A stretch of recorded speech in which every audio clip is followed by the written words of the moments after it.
Assalamu alaikum, guys. Welcome to episode 71 of Freshly Grounded. This episode is with Shaykh Jamal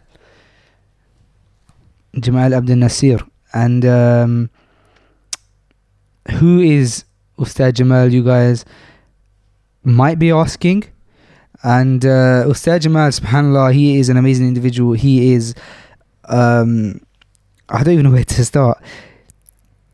The thing that most people probably know him from is the fact that he is very knowledgeable in the Qur'an. He not only is he a hafifh of the Qur'an, but he knows immaculately, without making mistakes, the Qur'an and he doesn't make mistakes even with different qirat. So like, he can read the Qur'an in all of the 7 different styles that the Qur'an can be read in, and he won't make any mistakes.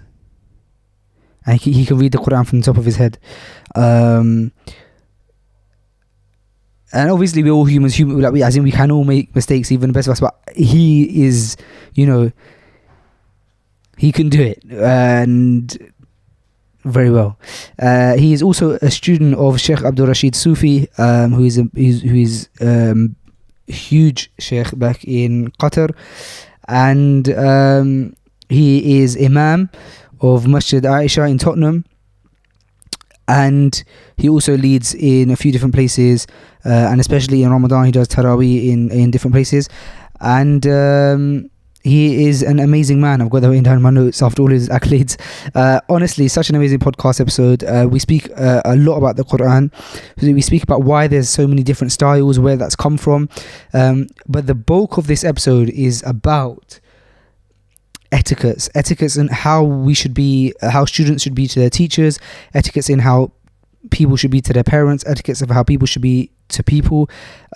Just an amazing beneficial episode, something that, a lot of our episodes are quite relaxed and they're quite chilled out and they're very conversational. This one I would say is more knowledge based, but still chilled. Like, it's not like a lecture. I think he didn't come prepared with notes or anything, but it's a good one, man. It's got a lot of benefit in it. If you listen to it, it's one of those ones where you could probably listen to a few times to really gain the benefit out of them.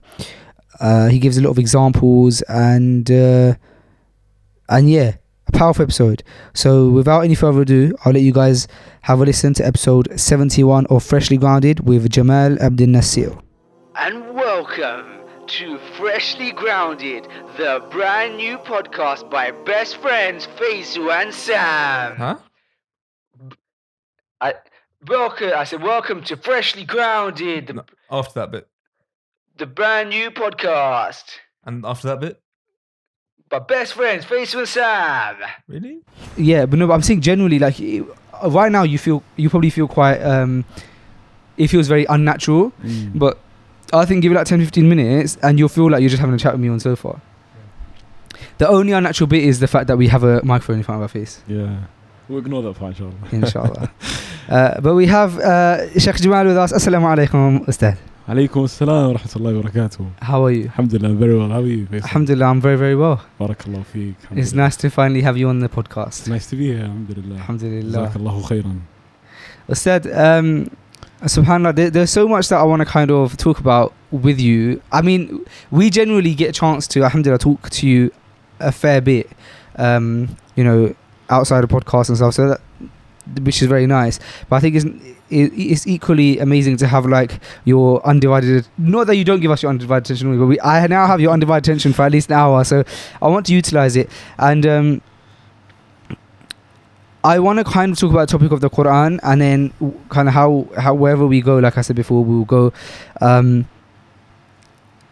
I suppose my first question that I really wanted to ask you, that I don't think I've asked you before, and I think something that a lot of the listeners will be interested in, is with the Qur'an, we often hear, like, for example, you'll hear stuff like people say, oh, I'll tell you stuff that I've heard, stuff like, oh, there's 7 different ways you can recite the Qur'an, and then you'll hear there's 10 different riwayah, and then you'll hear there's 20 different riwayah, and all of this kind of stuff. So for those of us who are not as well versed with the Qur'an and understanding kind of that topic, how many ways is there that you can recite the Qur'an, how many ways is there?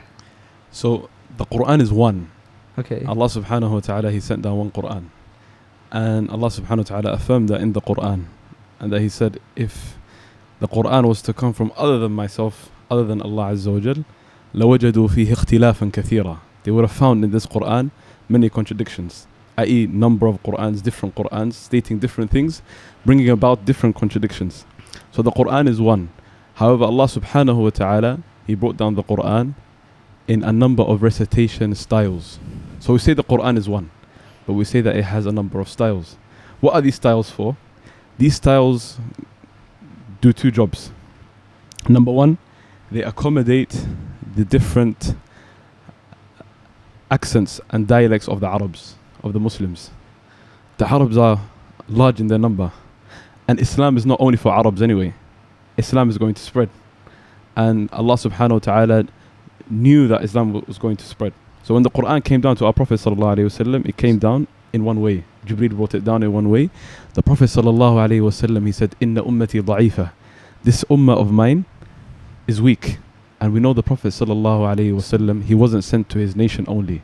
As he says about himself in the Sahihain, that every prophet was sent to his nation. As for myself, he said, I was sent to all of humanity. He said, so all of these people are weak. From them are those that can't read, and those who can't write, and so on, and those who have different flaws. They're human beings. And so reading in one way will be very difficult upon them. So Jibreel went back to Allah Azza wa Jal. He told Allah Azza wa Jal the request of our Prophet sallallahu alaihi wasallam, and Jibreel came back down with the second way. And the Prophet sallallahu said the same thing. Inna ummati da'ifa. This ummah, my ummah, is weak. Go back to Allah. And then he kept doing that until he came down with 7 styles. Okay. 7 styles of reading, not 7 pieces of the Qur'an. 7 styles of reading. The same Qur'an. The same Qur'an. But you would find that a certain place will be read in a different dialect. That's it. It's not a different verse. It's not a different meaning. That's all it was. So that's one side that these styles cover. Another side that it covers and it deals with, and a job that it has, is enriched meanings of the Qur'an. So you have, for example, in Surah Al-Fatiha, Allah subhanahu wa ta'ala, He says, Maliki yawmiddin, the owner of the Day of Judgment. And you have a style that reads, Maliki yawmiddin, the king of the Day of Judgment. Although these are two meanings, they're not two different meanings, and they're not meanings that contradict each other, like the verse we read earlier. These are two meanings that complement each other. They don't negate each other, they support each other, and they bring a more complete understanding for the Qur'an, and a complete understanding for your Creator, and that He is the king and He is the owner. He owns that day and He is the king. All of the kings, when they come from the creation, they're not kings anymore on that day. The king is one, and it's Allah Azza wa Jal. Like He says in the Qur'an and other places, لِمَنِ الْمُلْكُ الْيَوْمِ, who is the king on this day? No one will respond. Allah will respond for Himself, and He will say, Lillah, it is for Allah, Al-Wahid Al-Qahhar. So these are the two jobs that these styles deal with. It complements and helps the Arabs with their dialects, and it brings enriched meanings, not different meanings. And the Qur'an is one. So if a person was to say Maliki Yawmiddin, or if a person was to say Maliki Yawmiddin, are both okay? Both are okay. Both are equal. But do you have to then recite? But then that does change the meaning, doesn't it? Because I know it's does that not change the meaning? Because one's king and one's owner. So, like we said, these are two different meanings, like in and within itself. As in the word, Sah, owner is something and king is something else. But where does it go back to? Like the overall meaning. That's what we mean. Like, where does it go back to? Okay. That's one thing. Fine. Yeah. Okay. Because Allah is, because you find out other places, you know that Allah is the king of all kings. And you know Allah subhanahu wa ta'ala owns every single thing. He created every single thing. So you know that from your religion already. So this is bringing back a complete meaning and an enriched sort of meaning. So that's 7 different, what do you call that? So these are called 7 ahruf. So the hadith, it states ahruf. Ahruf, there's a lot of dispute in what it means. But it means dialects. It means styles. That's what it means. The qira'at is, I think, what you're getting to. Right. The qira'at are 10.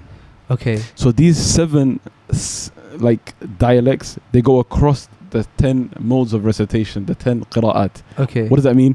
So these styles do different things. For example, you have wadduha, wadduhi. That's a style. And these go across the qira'at. Some would read the first example, some would read the second example. Some would read in between. So not wadduha or wadduhi, but like a half one. Wadduha, like that. So the qira'at go across that. So could you give us an example? I'm putting you on the spot here, so you can say maybe later if you want. But is it possible for you to give us an example of, for example, Surah Fatiha in a dialect or a style that is permissible but different to what we are used to? And when I say we are used to, I mean like the average person. We are used to, for example, Hafs and Asim, like maybe we are used to listening to Mishari. You know. So, is there any chance you give us an example of one of those? Maybe later. Okay, no problem. I'm just joking. Okay, it's fine. أعوذ بالله من الشيطان الرجيم بسم الله الرحمن الرحيم الحمد لله رب العالمين الحمد لله رب العالمين الرحمن الرحيم ملك يوم الدين مالك يوم الدين إياك نعبد وإياك نستعين اهدنا الصراط المستقيم اهدنا الصراط المستقيم اهدنا الصراط المستقيم صراط الذين أنعمت عليهم أنعمت عليهم صراط الذين أنعمت عليهم أنعمت عليهم صراط الذين أنعمت عليهم غير المغضوب عليهم ولا الضالين غير المغضوب عليهم ولا الضالين غير المغضوب عليهم ولا الضالين ولا الضالين. This is all of the styles of recitation combined. Subhanallah. That's everything. That's all it is. You told me something interesting about that actually. Privately, you told me some time back, a few weeks ago, that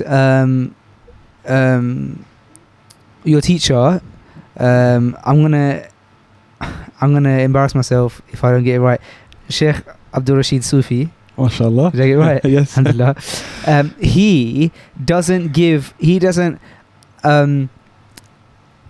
He won't give someone ijazah, like he won't say that they are hafifh unless they can read every surah in the Qur'an and within that each ayah like can connect the ayah to the next ayah. Yeah. Can you explain why and it kind of explain further what I'm trying to say?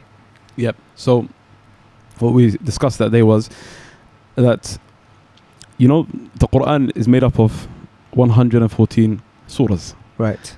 Right. And these surahs are made up of verses, and the verses are made up of sentences, and the sentences are made up of words, and the words are made up of letters.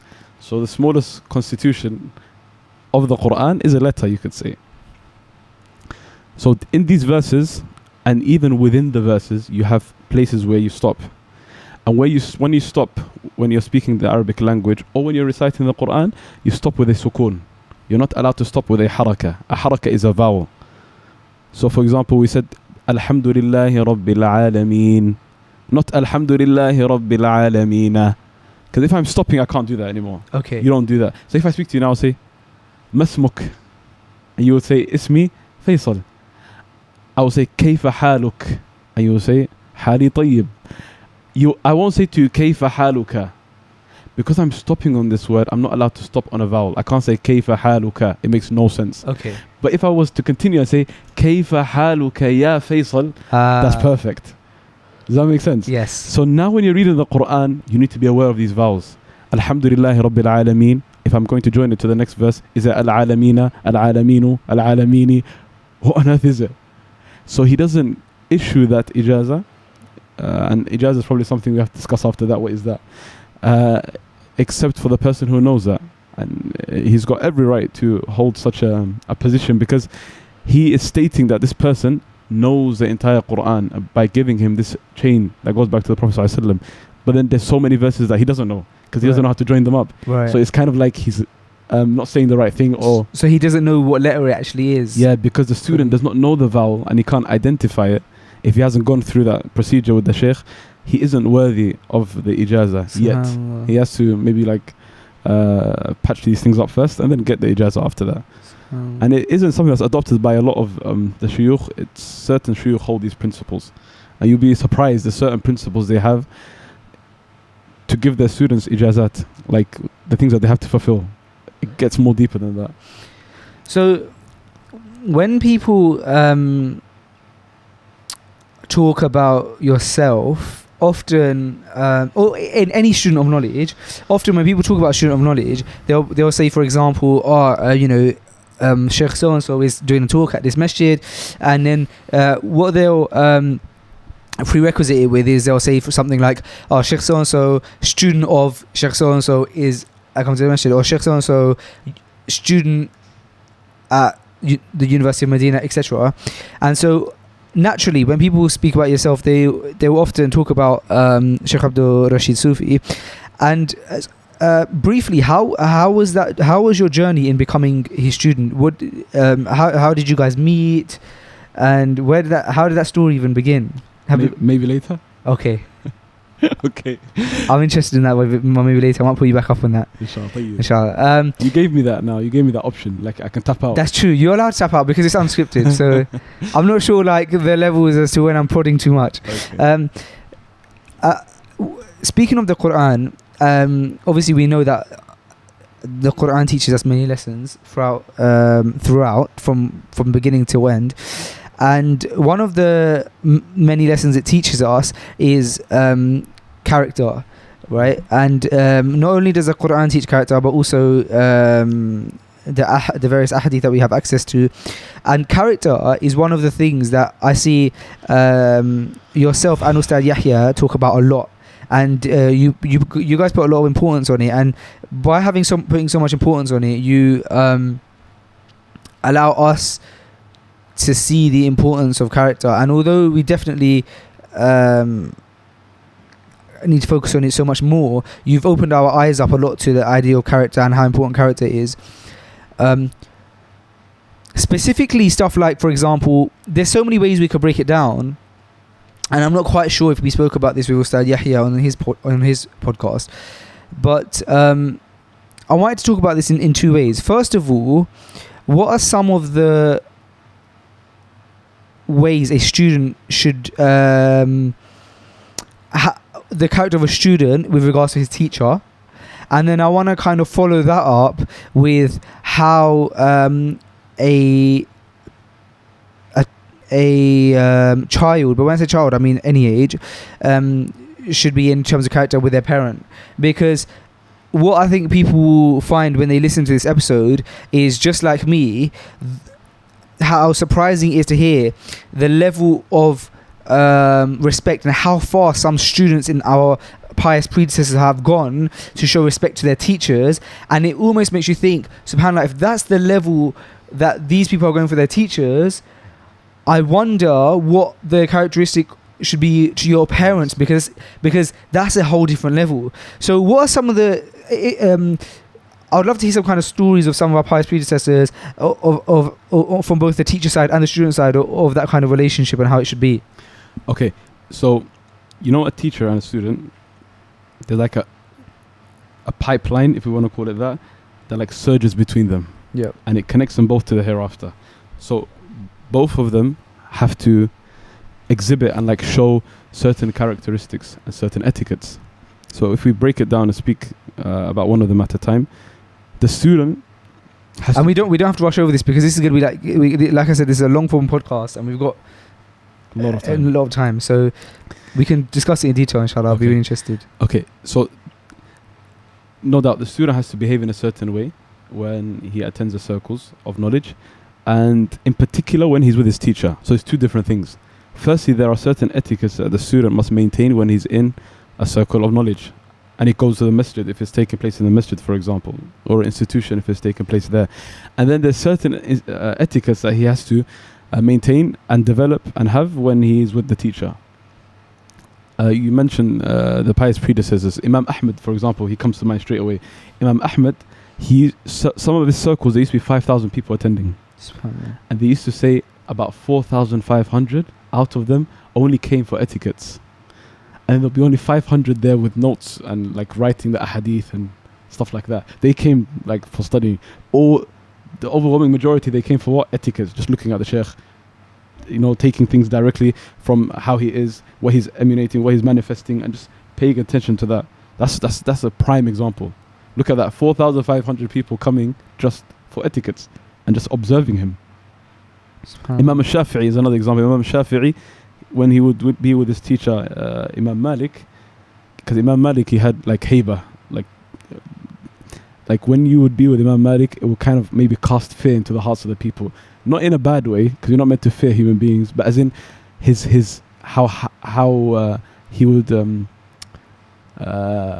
slightly intimidating, maybe, or not? His reverence, like of knowledge. Okay. Because of who he's become and because of like how scholarly he is, etc., they would have so much respect for him. That's what it is, right? So Imam Shafi'i would say, sometimes we won't turn a page except we'll do it very quietly so he doesn't hear anything. That's how much they respect him. These are like going outside of the boundaries. But it shows why they're doing that. They used to respect the knowledge so much. So these are examples of how students used to be.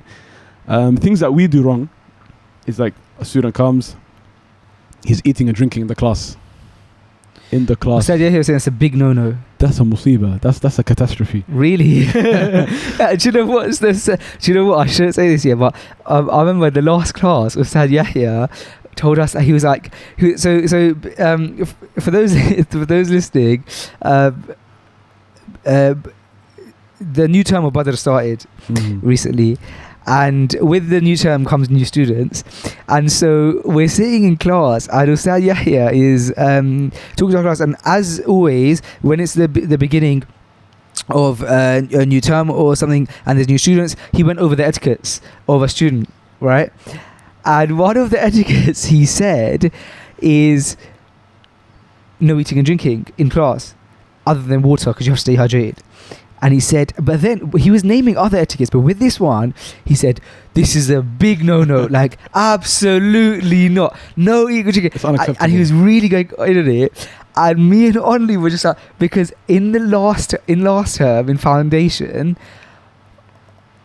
not last term, right at the beginning when I started, I love coffee, right? And after lunch, I used to bring a coffee, and I used to say to, and the other thing is, I used to say to Ustadh Yahya, I used to say, oh Ustadh, do you mind if I have a coffee? Do you mind if I keep my coffee in class? And a few of our students would have a coffee with us. I'll let you guess what his response was. Knowing Ustadh Yahya, what do you think that his response was? I wouldn't know. You wouldn't know? Because I think he would deal with the situation differently depending on who he's speaking with. Really? Yeah, like Keep my closer, inshallah. You can actually sit back completely. Yeah, just bring it close. And then you're good like that. Okay. You can speak like that, yeah. I think it would depend on who he's dealing with. Okay. Yeah. Like you said, there's new students. Maybe certain students, they know better. Maybe certain students don't know better. I think he would assess who he's dealing with. And then he would just reach a decision. Jazakallahu khair. Now you can sit back. There you are. Inshallah. Okay, so you're right. So he was absolutely fine with it. And now looking back at it, me and Only were reflecting upon this after, and I was saying to Only, I was like, did you hear Ustadh Yahya talk about the eating and drinking thing? He was like, yeah, and he was like, you look, think about all those coffees you used to have. And I said, but bro, do you know what's so amazing is that even though Ustadh Yahya knew that was not probably correct of me to do that, when I would ask his permission, he would always say, yeah, of course, like, have your coffee. Like, he wouldn't even make it seem like he's a bit upset. Like, he wouldn't even be like, he's saying yeah, but you can tell that he's not really cool with it. Like, he'd be like, yes, of course. You have no idea. Right, you have no idea that, right? So my point is that just is a testimony to his character, to how he's giving like the tarbiyah, like through through such a beautiful way, like slowly implementing steps in us, because we're babies with regards to it's our first time even like sitting through classes and stuff. And so with him knowing that in the back of his head, upon reflection, instead of going so like harsh on us, just almost like 8 months later giving us that thing, because he now feels like we're ready for it. Do you know what I mean? Yeah. And so that was amazing to reflect on with Only, like his character in doing that, in that he wasn't harsh with us at first. Imam al-Shatibi rahimahullah, and we'll come back to this point because this reminded me of something. Imam al-Shatibi rahimahullah ta'ala, he describes the scholars and the teachers as handholds. And when I read the explanation on that, it said that, you know, like how you have a chandelier, and the chandelier consists of like chains. So there's a chain and then another chain and another chain, and it gets very small towards the bottom. Yeah. Right?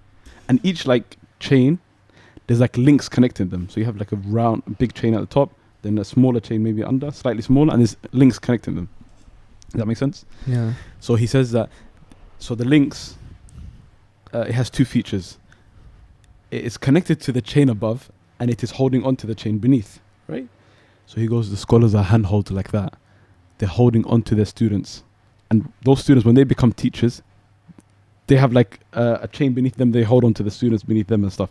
So he mentioned like an amazing thing from that, a benefit, Ash-Shatibi rahimahullah. He said, if the student lets go of the teacher's hand, because it's a handhold, he teaches a handhold, the student is going to fall down, crushing down onto the floor. And this teacher is a handhold, and the chandelier, the example is that he's connected them with Allah Azza wa Jal, and connected them to the heavens, connected them to the akhirah. He's building the student. He's making the student a better person.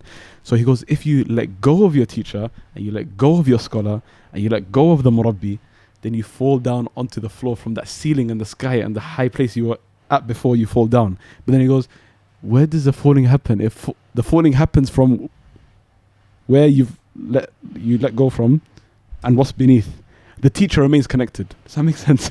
Like the teacher, it doesn't really matter. He's still like where he is, because his teachers made him like that. But if that particular student lets go, he just comes crushing down on the floor from the high place that the teacher was holding him up to and bringing him up to.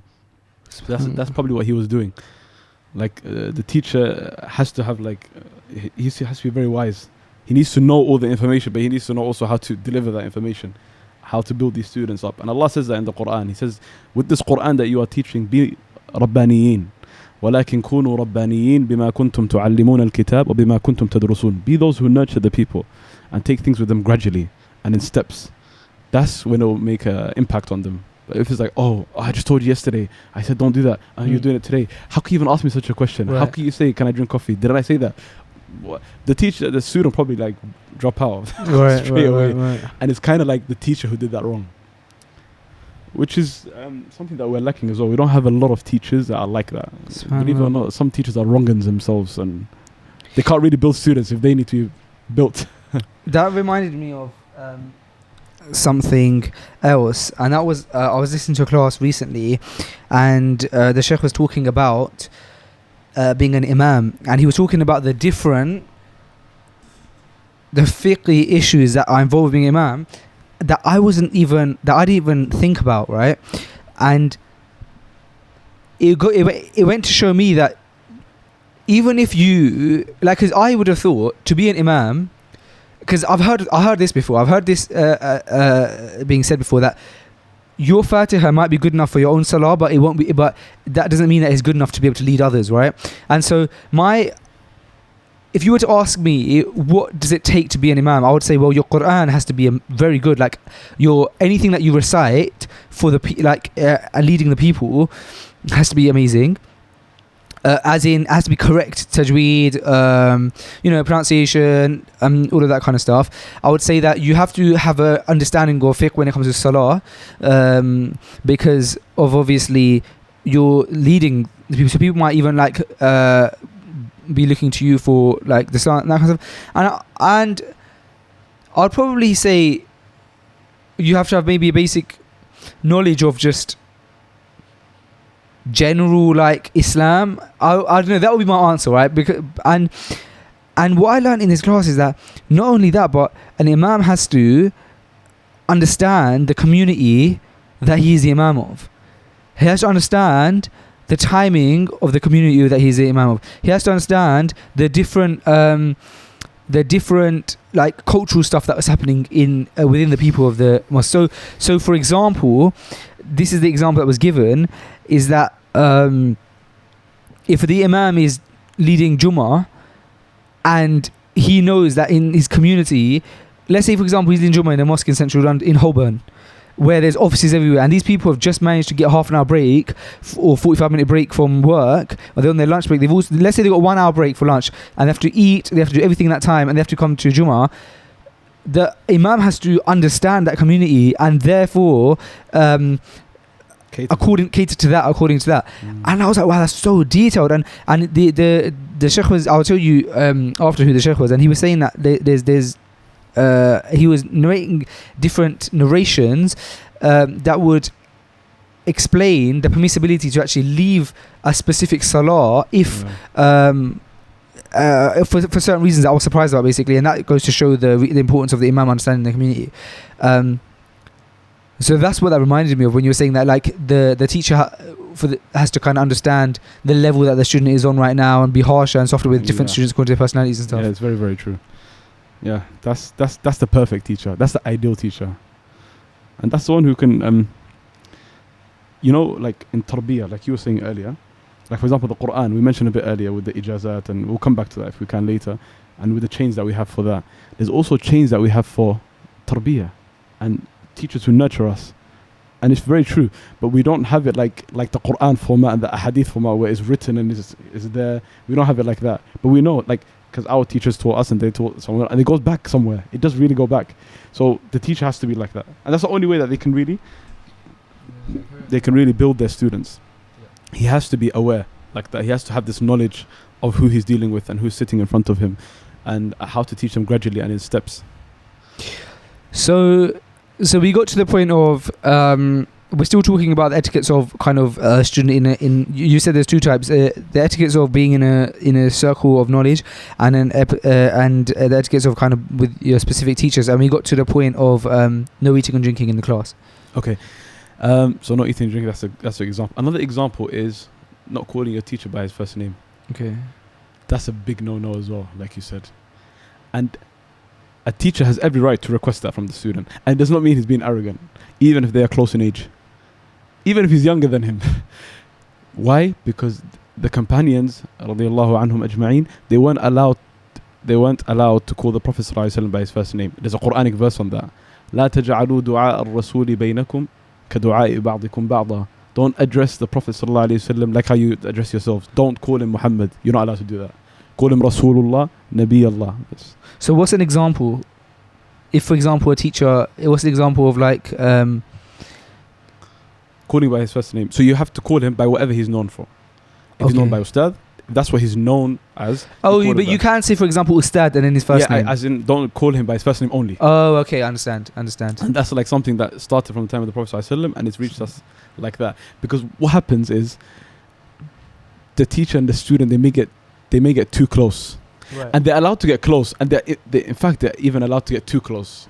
And you and I both know examples of teachers and students that are very close. That's all fine. But when the problem that can come is that if the student makes a teacher into one of his friends, he can make him into a friend, but he can't make him into one of his friends. He can't make him like a buddy of his. He has to have like a level. There has to be like a level. There's like a no-go zone. There's like a red line. Otherwise, what will happen is when he treats him like his friend, they laugh and they giggle together. And what happens is if the teacher supports that and he doesn't put a stop to it, they both take part in belittling the knowledge together. Imagine that. The teacher's also in trouble for that. Subhanallah. But the teacher should be someone who has like a receptive face though. And he's smiley, and he even makes jokes, and in fact he should give the students a bit more than the Qur'an only, or the subject that he's teaching. It's not like you come to class, Assalamu alaikum, you take your subject, wa alaikum assalam. The students won't be built like that, like we said about the tarbiyah side. So the teacher should be close with them, and maybe they could even be friends, but not the other type of friendship that we spoke about. There's a difference.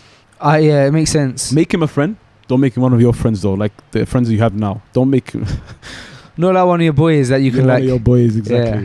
That's it. So that's very important as well. Okay. That needs to be something that's there as well.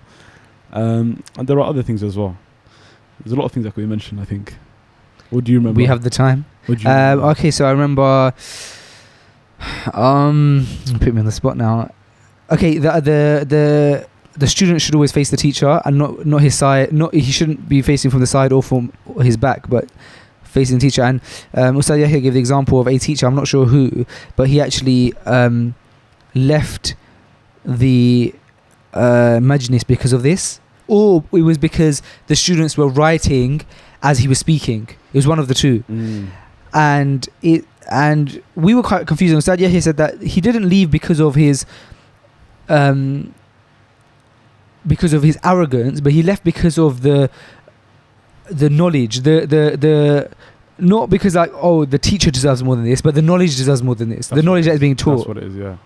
Because we need to highlight that like a lot.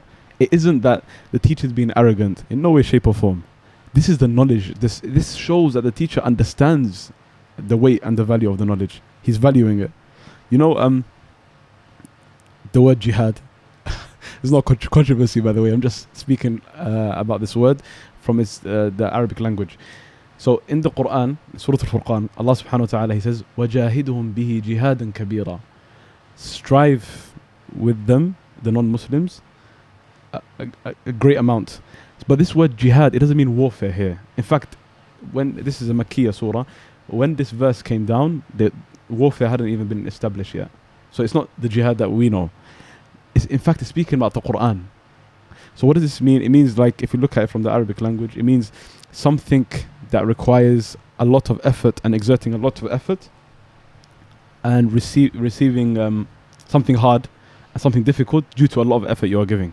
So the teachers know the effort that they put forth in order to get this knowledge, and they know what it requires from the students to take this knowledge.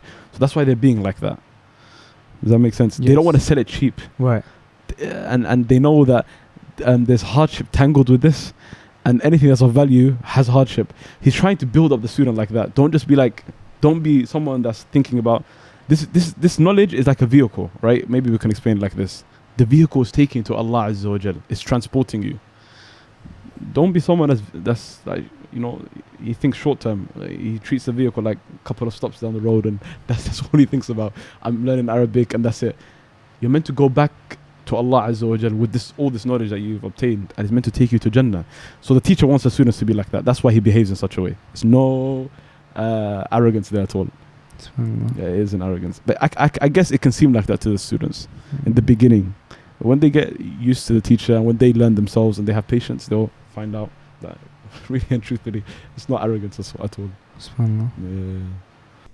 Okay, so one of the other things that we mentioned earlier was getting the Ijazah of the Qur'an. I want to talk a bit about that. So what that is, how that works, and then it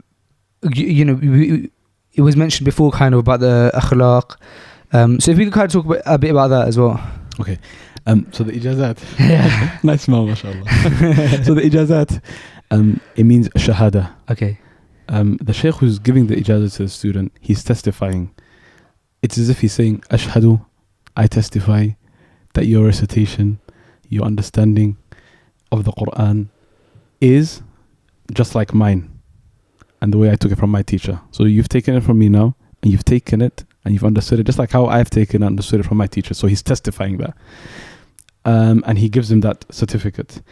It also states on there that he has allowed him to recite the Qur'an and given him permission to recite the Qur'an to whoever he wishes and teach the Qur'an to whoever he wishes, wherever he is and whenever he wants. Man sha'a mata sha'a haythu sha'a. Man sha'a, whoever he wishes. He could teach whoever. Any man, any woman, any Muslim. Mata sha'a, whenever he wants. Haythu sha'a, wherever he is in the world. So like you got complete permission and authority from the teacher. Allah Azza wa Jal has given authority before any teachers, and Allah says in the Qur'an, فَقْرَأُوا مَا تَيَسَّرَ مِنَ الْقُرْآنِ. Allah has given a command to all of the Muslims. Read the Qur'an. Read the Qur'an. He's given a command to our Prophet ﷺ. Our Prophet ﷺ, he said, وَأُمِرْتُ, I have been commanded an akuna min al-muslimin, to be from the Muslims, wa an atlu al-Qur'an, and to read the Qur'an. So this is already something that's in the Qur'an anyway. But this is how the ijazah works. It also comes with a chain. And the chain, it's the most valuable chain you can find on this earth. This chain, it goes back to Allah Azza wa Jal. It is a chain that initiates from Allah Azza wa Jal. So it has started from Allah because Allah has spoken it. The Qur'an is a speech of Allah Azza wa Jal.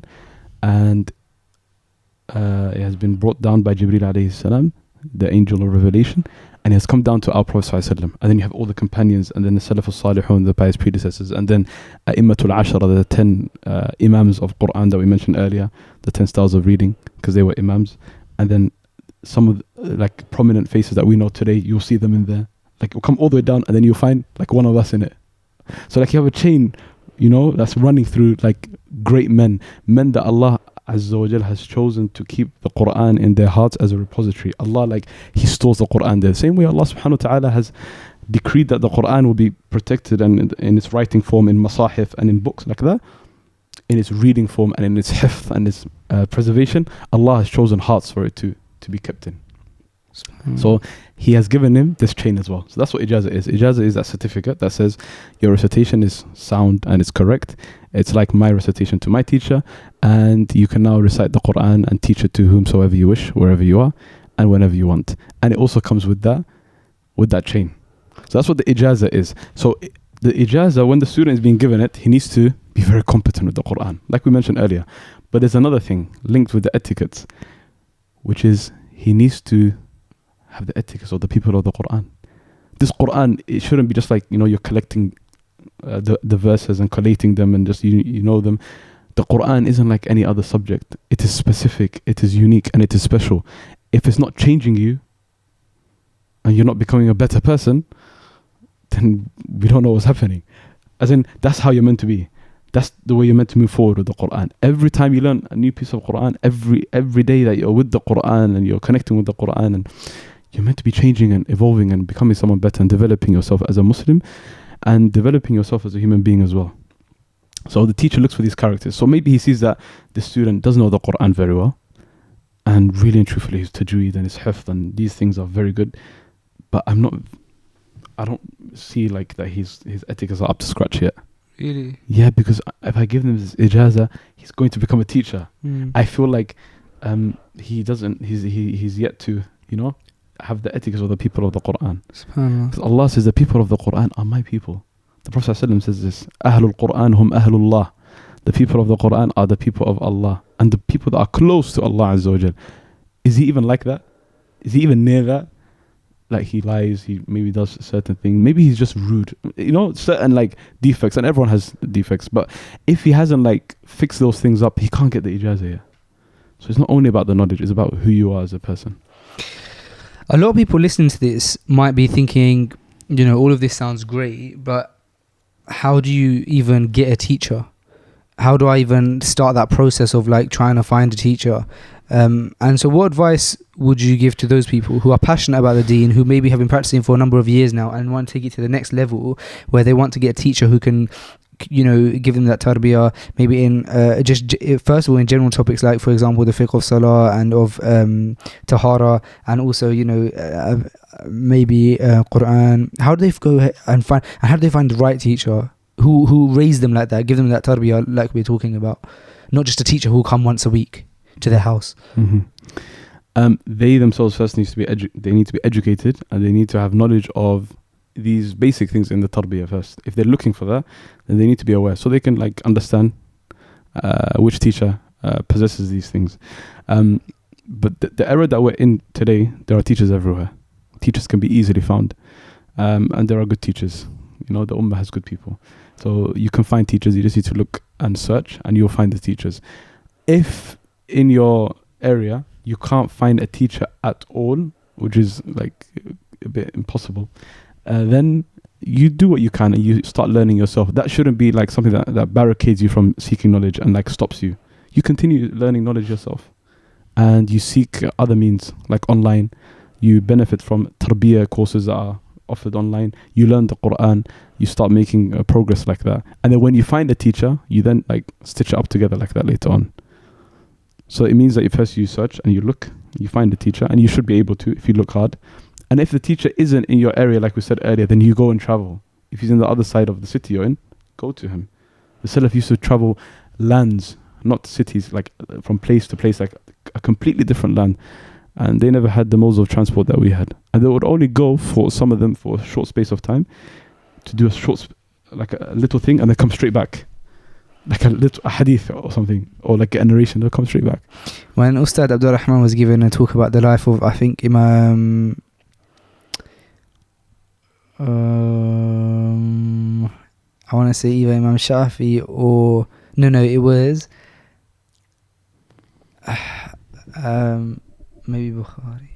I can't remember, but he was given biography of one of our pious predecessors, and he said that he found out that there was like one hadith that, because obviously imagine if you're like the person who like narrates a hadith, then like any time in the history of time until Yawm al-Qiyamah, if that hadith is either narrated to someone as a reminder or is like used to do like an act of worship or something, you will be getting a reward for it. Yeah. And so imagine now knowing that there's a hadith out there that hasn't yet actually been classified as sahih or has not been written down yet. If you are the person who does it, imagine like what like that's actually one hadith, right? And so this person had heard about this hadith from numerous sources, but like here and there, but hadn't got the chain. And so until the chain had been established, obviously it's not like you can't like say that this is a hadith, right? And or you can't say that it goes back to the Prophet sallallahu alaihi wasallam.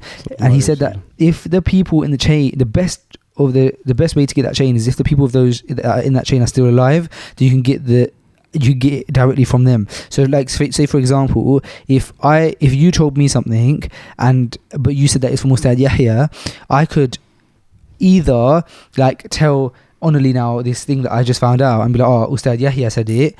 But if Ustadh Yahya is still alive, it is better for me to actually go, if you told me it's from Ustadh Yahya, then go to Ustadh Yahya and hear it from him. And so this scholar had found about a hadith, a narration, and then he heard that it goes from this other person.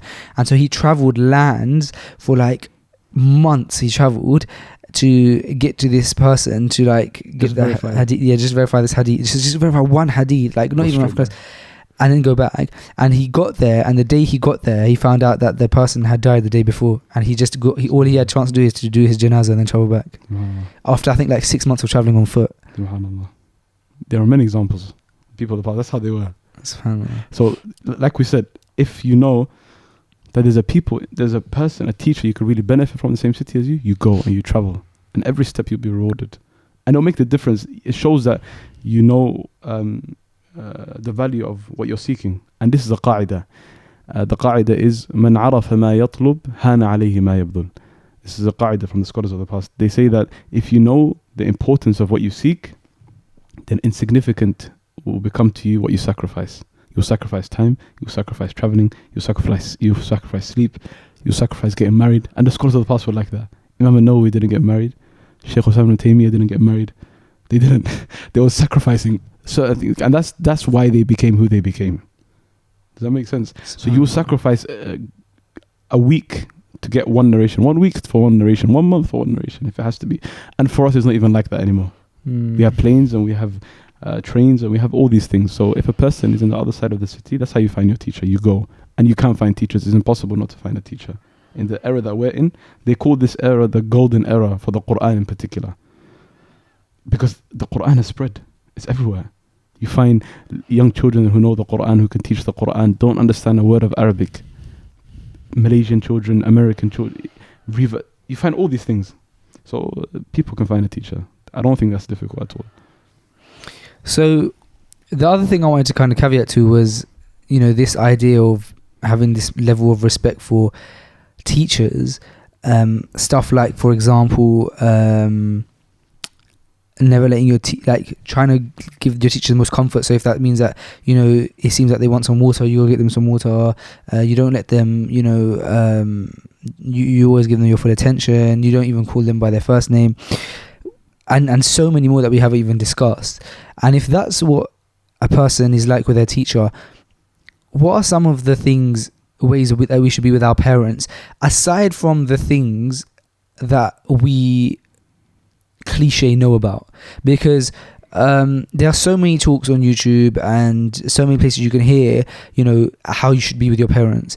And also, you know, the majority of our listeners who are listening, they know if they're listening to this, for example, podcast right now, that this episode, and they listen to you, we would have all heard about these basic things. You know, you shouldn't be rude to your parents, etc. What are some stuff that perhaps we don't know about? Maybe some examples of how we should behave to our parents. Rather than giving specific examples, we should just understand like the greatness of honoring our parents and the status that they have and the status that the religion gave them.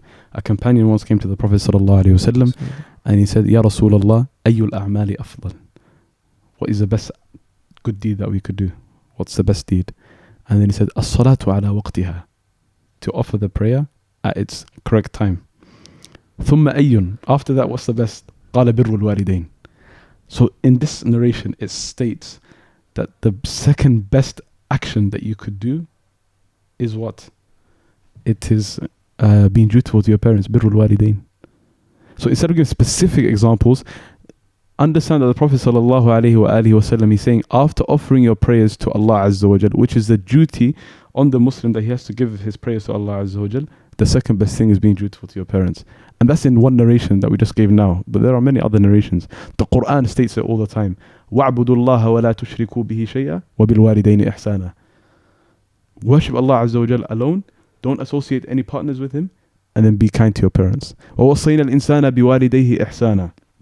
We have told the people, and we have ordained for them that they are kind to their parents, insan, mankind. So this is like the position it has. If the person understands the position he has, these small examples that you just asked for, they can come with it. We can come with it easily. Muhammad ibn al-Munkadir, one of the scholars of the past, from the second generation of the Muslims, he was someone that used to offer the Qiyamul Layl prayer a lot. And he used to have a strong connection with ibadah and worshipping Allah Azza wa Jal. But one night his brother was performing the Qiyamul Layl and he was not. And guess what he was doing? He was just rubbing his mother's feet at her bedside. That's all he was doing. When I say that's all he was doing, I don't mean literally, because that's like we just said now, that's one of the greatest things you could do. But as in, that's what took his night up. That's what I mean. When I say that's all he was doing, I'm not belittling the action. I'm saying that little thing took up his entire night. And so he said to his brother, who prayed the Qiyamul Layl all night to Allah Azza wa Jal, he said, I wouldn't take your night for my night. I'm happy with the night that I had. Like, what I was doing is more important in my eyes. And it is, because this is pleasing the parents like that and putting comfort and happiness in their hearts pleases Allah Azza wa Jal as well. And this act that he was doing, it isn't a wajib. He saw this to be more important, and so that's what he did. So when you understand the value of it in a wholesome way, you can come up with examples, because that's all you're thinking about. You're just thinking about any way to please your parents, so you come up with examples all the time. But I think it's the position of it. So like we said earlier, like it's like sort of, there's teachers versus parents, and then there's parents versus, there's like friends versus teachers, and there's friends versus friends, and there's teachers versus parents, and there's parents versus Allah. As in, you don't want to get preoccupied with your parents in a way then that distracts you from Allah Azza wa Jall's duties as well. The example we just gave is Qiyamul Layl. That's not wajib. But if Salatul Dhuhr is about to go out and you need to do something for your parents, you have to pray your Salatul Dhuhr first, then go back and do that chore and that duty. So the person has to know awlawiyat, priorities, what comes first, who comes first, and the levels of importance, and do it like that. Do you think that it could be a concept of, in some people's cases, you know, the concept that something that's worth having doesn't come easy? Yeah. And so you have to work for it, right? Just like, for example, if we wanted in this regard, we want Jannah, and sometimes it's not always easy. Being dutiful to the parents, do you think for some people that although the reward for it is high, that could be why they have been given a lot of tests with it, in regards to, they might have a parent who they just like, they struggle to get along with. Like they have a parent that they have to be dutiful to no matter what, but it's like sometimes that the parent can just clash. But do you think that it could be said that because the reward of being dutiful to that parent is so high, you're going to be tested through it by maybe having a parent who might be difficult to be dutiful to, etc.? Yeah, with the parents, and in a more general way, any good thing. Like Prophet ﷺ says, Jannah is surrounded by things you don't like, and Nar is surrounded by desires. So these things are difficult for you. حُفَّتِ الْجَنَّةُ بِالْمَكَارِهِ. This is a difficult thing. No one said it was going to be easy. No one said it will be easy. It's going to be difficult. But you remember that the end goal and what you have to do. And that gives you the patience and the forbearance. And it's like we said, it's not just the parents, it's anything. Praying salah is difficult. Like, let's start with Allah's rights first, because it's only right. Praying Salatul Fajr isn't easy. La shak, it's difficult. But this is a test. Allah subhanahu wa ta'ala, He made Fajr, like Allah subhanahu wa ta'ala, He could have not made Fajr exist. And He could have made Fajr at an easy time where Allah subhanahu wa ta'ala knew that the people could do it. But He made it at that time. It's to test you. To test you. So things have been legislated in the religion like this, so that you are tested. And so that it strengthens you as a person. Yeah. So the parents are just like that as well. Like one qa'idah that a person should have is that he should never say no to the parents. Never say no. Never refuse anything that they say. Except obviously if it goes against Allah subhanahu wa ta'ala's commandments. لا طاعة لمخلوق في معصية الخالق. There's no obedience then. But apart from that, just don't do that. Just say, حاضر, طيب, okay, I'm here. I'm at your service. I'll do it. Even if you're not able to carry out later for whatever reason, but just don't like break their hearts from the get-go. That's a musibah. As in, what I mean by that is they've asked you to do something. Agree to do it, to doing it. Not just by verbally saying it though, with your heart and your mind. Like, know that inshallah ta'ala I'm going to do this as an act of ibadah. Think about it like that. And then try your best to do it. Say for example you don't do it later, because your parents, they know you as their child. And the obedience you display to them, and that you were going to do this thing, and you haven't done it, they won't be upset at all. It's a thought that counts, is it? Like they say, you were prepared to do it, you just weren't able to. This actually reminds me of something that Shaykh Humble said that hit me hard, and he said that actually subhanAllah, because how amazing is that I just mentioned Shaykh Sim, and you mentioned him. You got a message from him, subhanAllah. How is he? He's very well, because I messaged him. And I needed to speak to him about something. I said, what's the best time to speak with you? And so he said, anytime. He said, anytime. I didn't tell you the message that he did. No, I did. I showed you the message. Yeah. So something he said was really profound, and it really hit me hard, because I often have this thing where I'm thinking, like, for example, what you just said, we should always be dutiful to our parents. And sometimes I think that's very important, of course.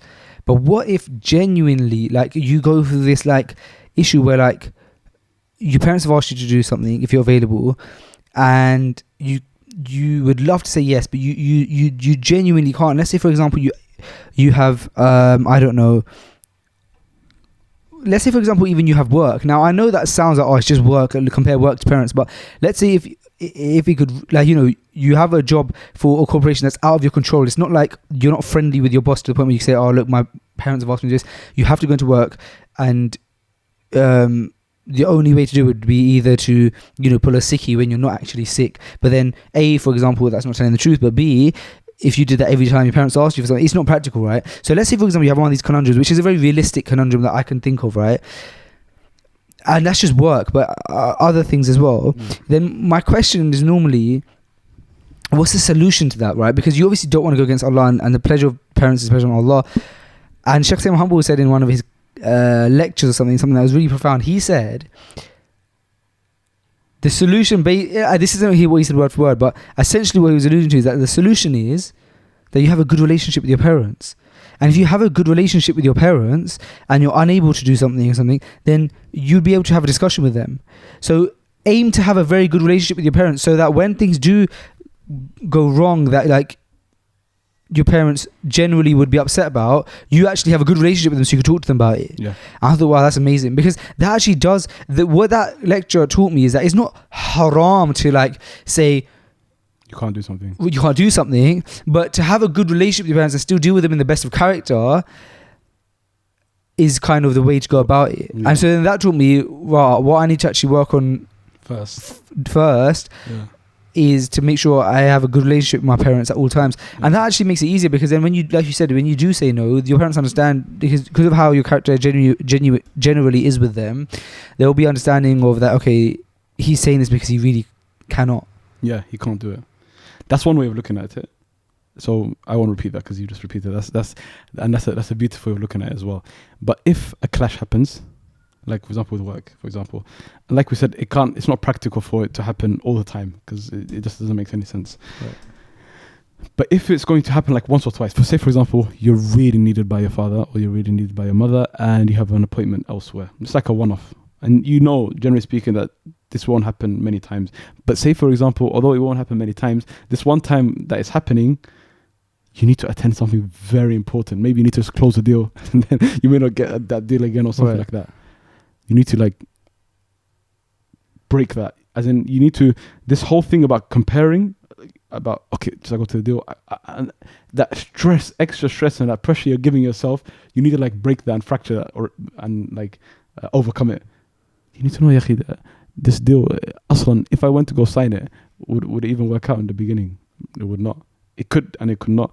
Would I get it? I may not. But if I don't do this, I don't know. I do know I won't get another father or mother, yani, who would request things like this from me. And I also know that I'll be displeasing Allah Azza wa Jal. So I know that this is something that I will lose forever, basically. That relationship that I have, because certain parents, like we said earlier, they're a bit difficult, and so they may just like for that one thing that you disagree to doing, they may just like sort of like disown you or something like that, or like just be cross with you for like a long time. So you have to just know what to do in that case. But what you said is better. This is like the last stage. No. What you said is better. No, this is like the last stage. It shouldn't even get to that. That's what I'm saying. No, but what you're saying makes sense. It's almost like even if your parents ask you to do something, agree to it, because that is an ibadah, and perhaps because you're doing it for the sake of Allah, Allah will move around your other things and make it easy for you to do that, because you made the first step to pleasing Allah, and Allah will help you along the way, right? And perhaps that, for example, that deal, you by you actually declining it and going to help your parents for the sake of Allah, it will work out, or something better will come your way. Exactly. So yeah, exactly, the win-win situation. Yeah, win-win situation. SubhanAllah. Alhamdulillah. But on the topic of because we've spent this episode kind of speaking a lot about etiquettes and stuff, I wanted to kind of carry on that topic. And often what you'll find is that we've spoken about the relationship between students and teachers and between parents and children, and now just on like a general basis with like people, just general public, right? Something that happened recently, and it really inspired me, and it was, so brother Hamza Zoltis was on the podcast, and after he was done, I walked him down to the lift, and he's talking to me the whole time, and he's chatting away, and like he's really passionately having this discussion with me, and I'm discussing it with him. And then what happens is, while he's talking, somebody else comes to wait for the lift, right? And he's talking to me, and he realizes in his peripheral that someone else has come, like non-Muslim, just another worker from somewhere, from another company. And Hamza is talking to me, realizing in his peripheral that this other person has come, and just says, "Hey," turns to them, gives them a smile, says, "Hey," and then carries on talking to me. And when he done that, I was so inspired, because, and the other person said, and all he's done is he hasn't interrupted my conversation. He's still in the flow of my conversation, but he's acknowledged this other person and made them not feel alienated or weird. And I thought to myself, not only does that display amazing character, but it also displays a really nice character of Islam, because this person was not Muslim. So it shows that, because we were two people who clearly look quite Muslim as well, and it was like a feeling of inclusion, of like just literally telling someone, saying hi. So how important are these kind of traits, and what kind of traits should we be displaying to everybody? What kind of persona, like smiley, eye contact, what is it, how should we be generally with the people? The Prophet sallallahu alaihi wasallam, he embodied the characteristics of the Qur'an. Aisha radiallahu ta'ala anha, she said, the Prophet sallallahu alaihi wasallam, the Messenger sallallahu alaihi wasallam, kana khuluquhu al-Qur'an. The Qur'an that you read and you understand, this message from Allah Azza wa Jal that we have, the non-Muslims, they don't understand it, they can't see it. And they can see it for its form, the Qur'an, yani, but they don't get it very well. Sah. The Prophet sallallahu alaihi wasallam, he embodied the character of the Qur'an. So he became like the Qur'an itself. Everything that the Qur'an had to say from good things, he showed it. And everything that the Qur'an spoke about from bad things or things that are negative, as in the Qur'an, it contains no bad news. As a side point, they say that the Qur'an, it contains good news, glad tidings, and it contains warnings. The Qur'an doesn't contain any bad news. The Qur'an speaks about warnings. So and so, if they do that, they could be punished. And it may even say they will be punished. But Allah subhanahu wa ta'ala isn't like, it's not like Allah's pushing you to the punishment. Allah subhanahu wa ta'ala is pushing you to tawbah. Allah is saying, I want to accept your repentance. So the Qur'an, they say, it contains warnings only, and it contains glad tidings. So the Prophet ﷺ used to display these things. And these Muslims, non-Muslims, this is what would like drag them to Islam. When they see that you're like that, it's really, really extremely important. Being smiley, being kind, offering to help them, asking how their day went, visiting them. There was a woman, narration came that she used to do a little bit of ibadah, not much ibadah at all, but she used to be very kind with her neighbors, whoever their neighbors are, and if they're Muslim or not. The Prophet sallallahu alaihi wasallam, he said, "Hiya min ahl al-jannah." She's from the people of paradise. And there's another one. She used to do so much ibadah, and she used to do a lot of good things, but she was very sayyi', and she was very bad with her etiquettes with her neighbors. Prophet ﷺ said, "Hiya fin nar." It doesn't matter about all these ibadat. It's really about the character, and that she had all that character, but that we know the story about the prostitute woman, right? Do you know it? Yeah. She fed the dog. She fed the dog, and then what was her ending? A good ending. Good ending, Jannah. So this is an animal, let alone a non-Muslim. So it's important with the Muslims and with the non-Muslims that you display these characters. And Imam al-Shatibi, who we were quoting earlier, he speaks about the person of the Qur'an in particular and the Muslim in general. And he says that with the people, you should behave like the dog. Because we just mentioned the dog, so I remembered something about the dog. He said, be like a dog. He said, kun kal kalb, be like the dog. Why? Yuqsihi ahluhu.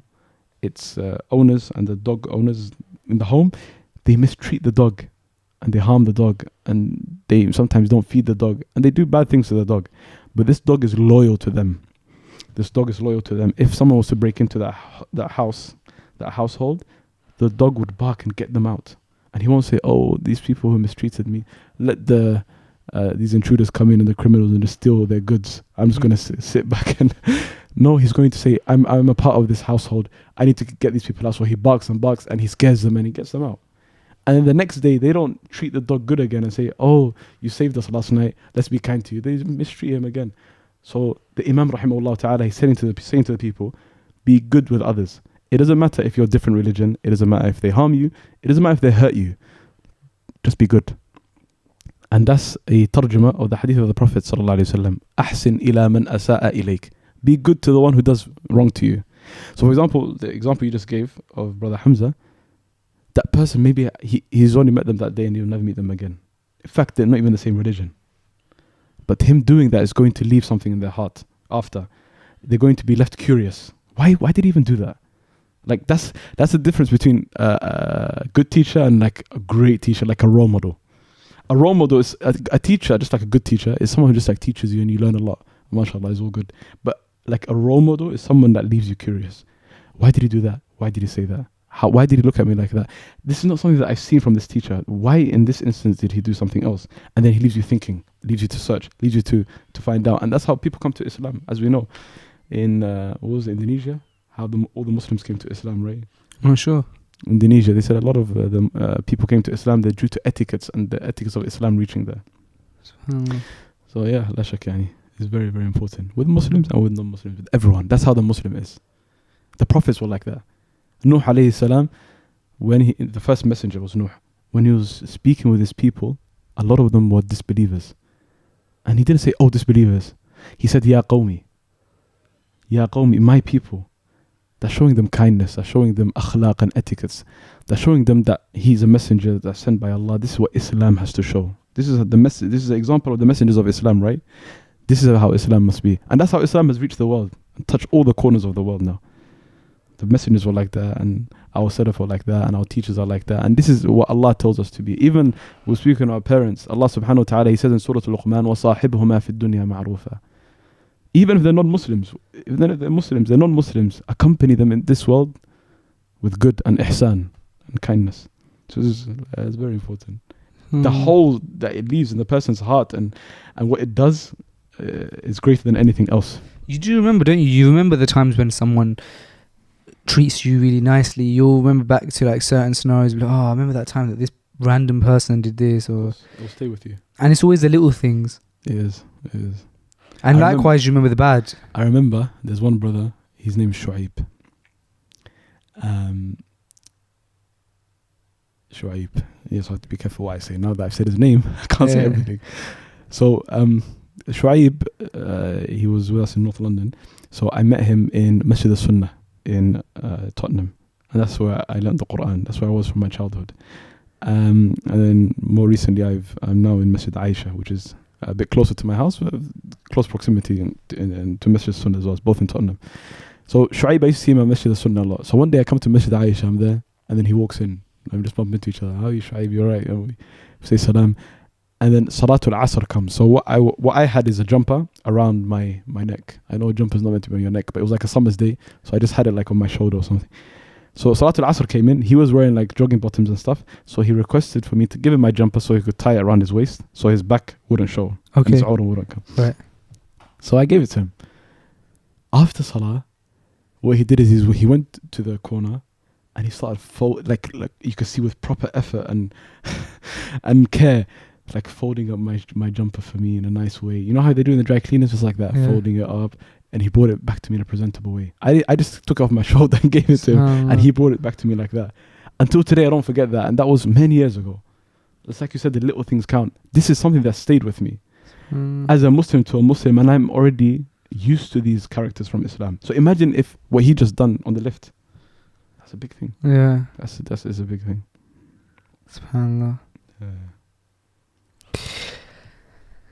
Right now, Ustadh, this is what the Prophet ﷺ was sent for. إِنَّمَا بُعِثْتُ لِأُتَمِّمَ مَكَارِمَ الْأَخْلَاقِ. The Prophet ﷺ said, I was sent to perfect good character. Prophet Sallallahu Alaihi Wasallam.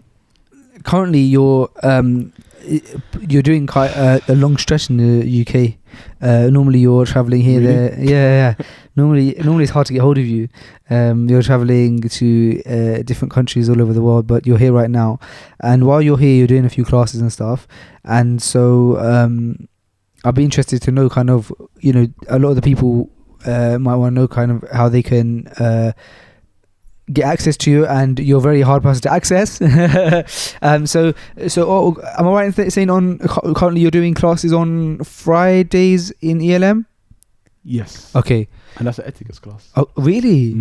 I thought that was correction of like recitation. That's on Monday at ELM. So Monday at ELM. At what time? After Salat al-Maghrib. Okay. That will change obviously from week to week. In the main hall. Okay. Right at the front where the Imam prays. We have the Qur'an halaqa. Okay, and that's at East London Mosque. That's East London Mosque. That's for all levels. Okay. Inshallah ta'ala. And that's very important that people know the Qur'an is for everybody. So hold on. So how does that work? Let's say, for example, 100 people turn up. You're in a big circle. So ELM, so thousands of people turn up. As thousands? in like praying, not the circle. Yeah. The mission is massive. No, of course it's huge, yeah. So, but all of them welcome to the circle. You find a lot of them like spectating and watching. But those who attend the circle, I think the biggest we've had is about 20, 25. Like actually sitting in the circle. And what, you got to have a microphone, you pass it around? Yeah, we have the microphone. Okay. So I use one, and then we have the like small one going around. Every one of them reads. And so, is it up to them what they read, or do you? No, so all the classes are different. The class that we have there, we're reading a completion of the Qur'an. Oh, subhanallah. And it's worthy of me praising the masjid. I led in Taraweeh 2 years ago. And before that, I would pray there. Before that, I would pray there. But I wasn't like, I didn't really know them that much, and I would just go in and out. But the akhlaq and the etiquettes that they showed me, I'm going to speak about etiquettes here, it stayed with me. You know how you said it's the little things that count? I would come to the masjid, they'll be waiting for me. Like, how far are you? 5 minutes. They'll be standing there. They'll walk me in. And this isn't in the first few days of Ramadan where I'm so new to the masjid and everything. And they're just right up until the end. Do you need water? Take your jacket, walk to the masjid, walk you back to your car. Are you alright? Is everything okay? Text you like that. So these things stayed with me. One of the things that initiated me to do that class was that I felt that I have to do something for the masjid. They didn't request me to do that class. And I'm not saying that about myself. Like, I'm not putting myself out there. I'm saying, linking it with the etiquettes thing that we spoke about. It was the etiquettes that made me do that. So I said, inshallah ta'ala, we're going to begin. Obviously, spoke with the management. They were happy. Yeah, you didn't just walk in there like, we're going to start this thing. A long-term class here. And you know how I said to them, you know how we read the whole Qur'an in Taraweeh?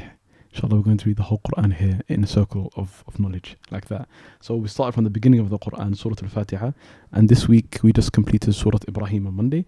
We're now on Surah Al-Hijr. So we're just one juz away from the midpoint of the Qur'an. Okay. So it's been about a year, and yeah, actually it's coming up to a year only, I think. And so somebody can, so each person just reads how much they're comfortable with.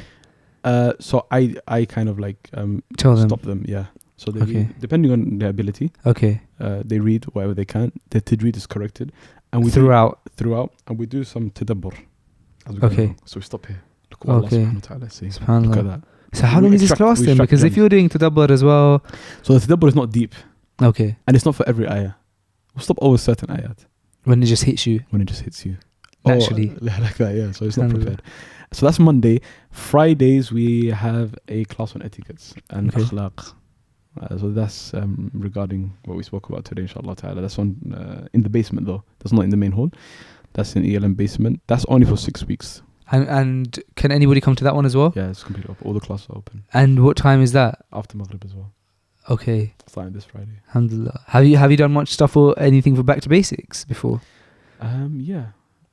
Recently, when I came back from Hajj, I delivered a class reminder on reflections from Hajj. Right in the beginning, I delivered some lectures as well. But because I'm so far away, I'm in North London, they're in West London. I haven't been there as often. I think I've only taken part like 3 times. Okay. 3 times. And what? Subhanallah, I was just thinking about what I was gonna say to you later on, and then it like made my mind go. What I was just saying is that open to anybody, right? That shows how much of a bad listener. Normally, I'm a good listener, I have to say. As I asked you that question, you are Faisal. I just you're a very good listener. Oh, Back to Basics. I think it's because you have so much to ask, and you don't want to forget. Maybe like sometimes we do tangents, and you just keeping everything in your head. But you're a good listener. I've been observing you. No, I'm not that good listener. I'm actually probably. Do you know what? I'm actually a really bad listener. But I heard about this listening technique once, which I might have mentioned before.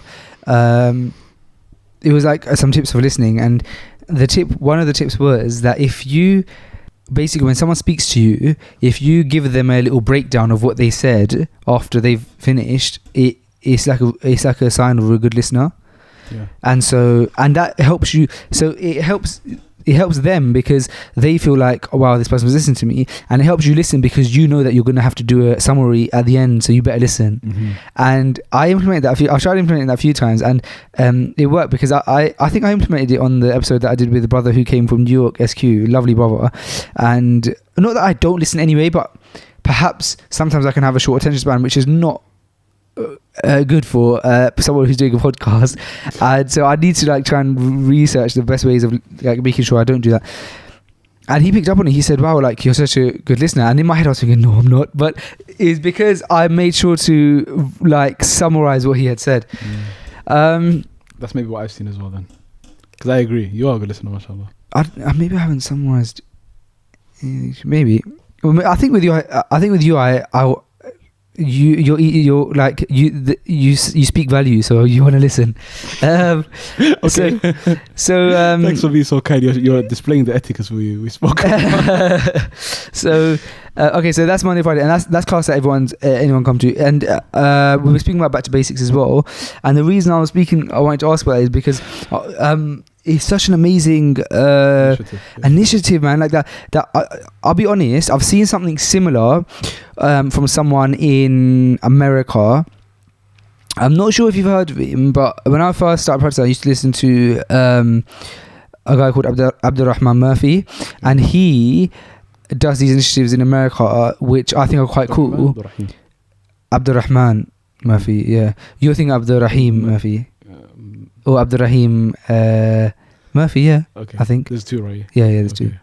So Abdurrahman Murphy, he does these initiatives in the mosque, which I think are quite cool. And it's stuff like, for example,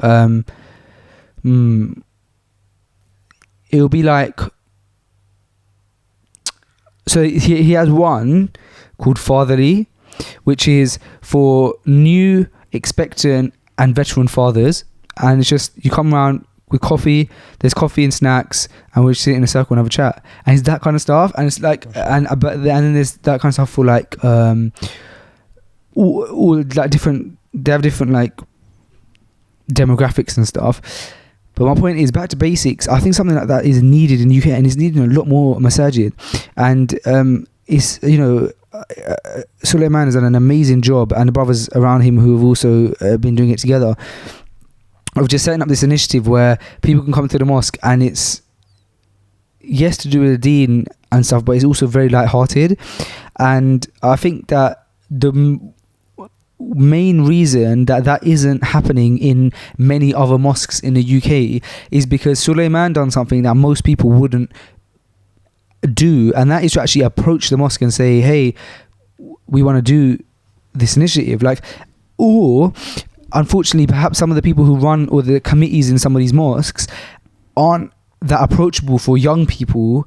Like, and you don't feel like you're comfortable to go up to them and say, hey, I want to do this thing, because you feel like you might get shot down straight away. Like, no, like, you can't do this. This is a mosque. Everything has to be procedure.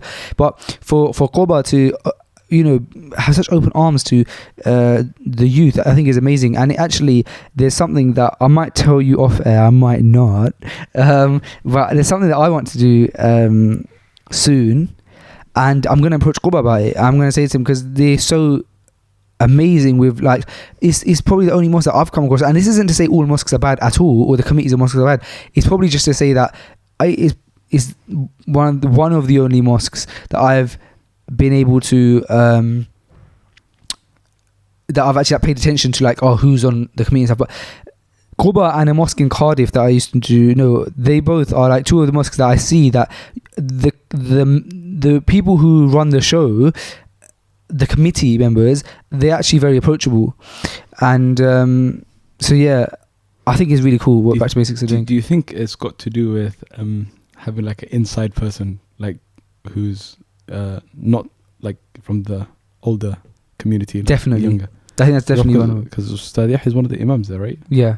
So you think something like that would help? Imagine if someone like that wasn't there, and he wasn't someone that was working the masjid, and he wasn't someone that was part of making decisions and stuff, and it was only sort of the older community. Do you think that would take a hit in like these sort of requests? I think maybe. However, the only thing that makes me think maybe not is that I actually met Imam Ahmed. Is it Imam Ahmed? Imam Ahmed, yeah. I met Imam Ahmed completely separate to Ustadh Yahya, and from the minute I met Imam Ahmed, he was so friendly to me and so like open arms that, in fact, when Nate took his Shahada, I took Nate to Quba, and Imam Ahmed was there, and I went up to Imam Ahmed and I said, Assalamu alaikum, Ustad, this is Nate. He just took a shahada, and Imam Ahmed came and sat with us. He sat with Nate and he spoke to him, and Imam Ahmed is not a typical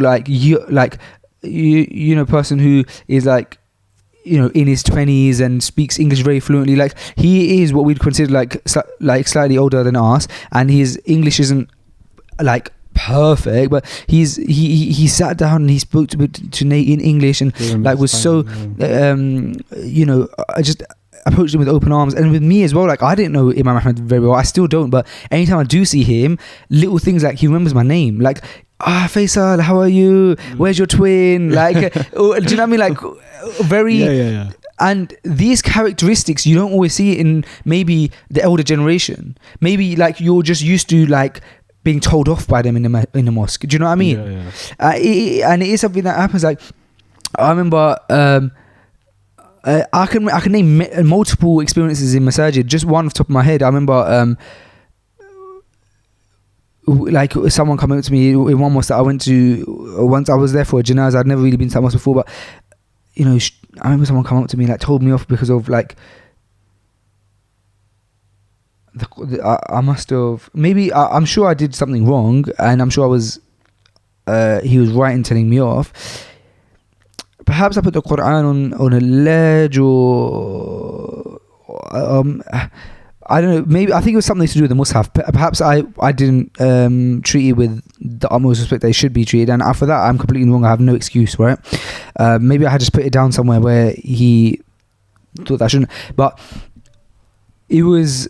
But you remember those things, you know what I mean? You remember, and with Imam Ahmed, for example, who is a prominent figure in that masjid, who is an elderly member, or Shaykh Mahmoud, like very smiley, even both Shaykh Mahmouds. You know what I mean? Very approachable. And I think that's very, very important in masajid. It is very important. And these are the qualities needed for a leader and the imam. Because they're imams and the shuyukh.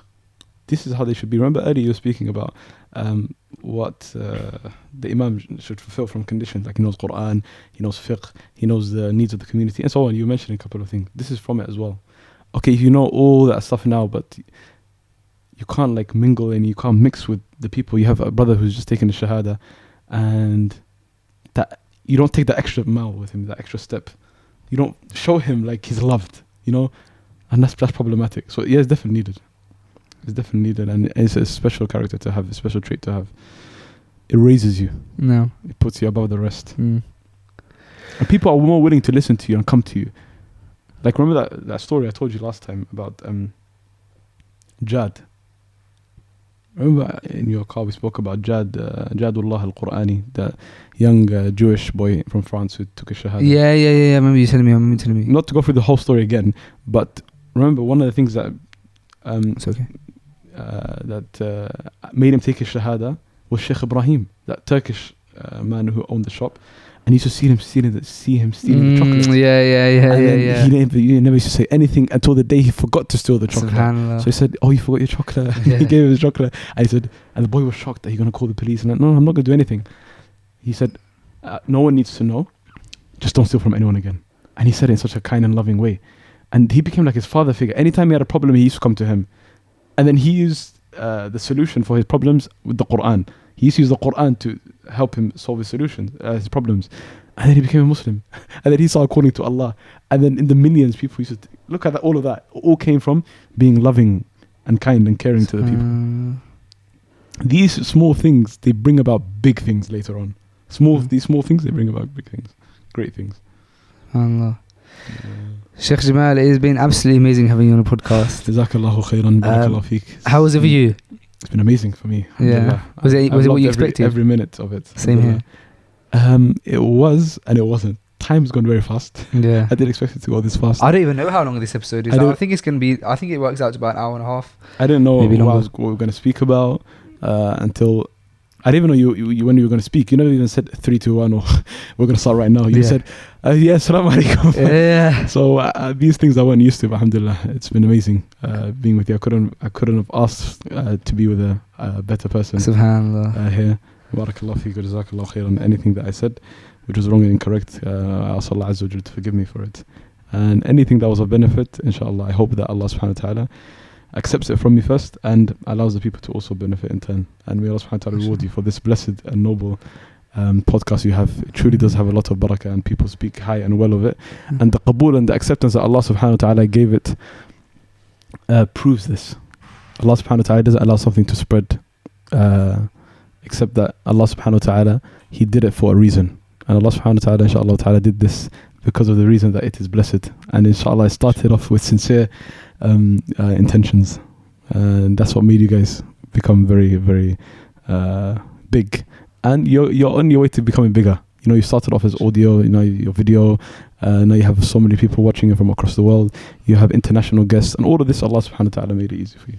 SubhanAllah. Jazakallah khair, Ustad. Jazakallah May Allah bless you, and inshallah we will Ameen. see you very soon. بإذن الله إن شاء الله. السلام عليكم. جزاك الله خيرا.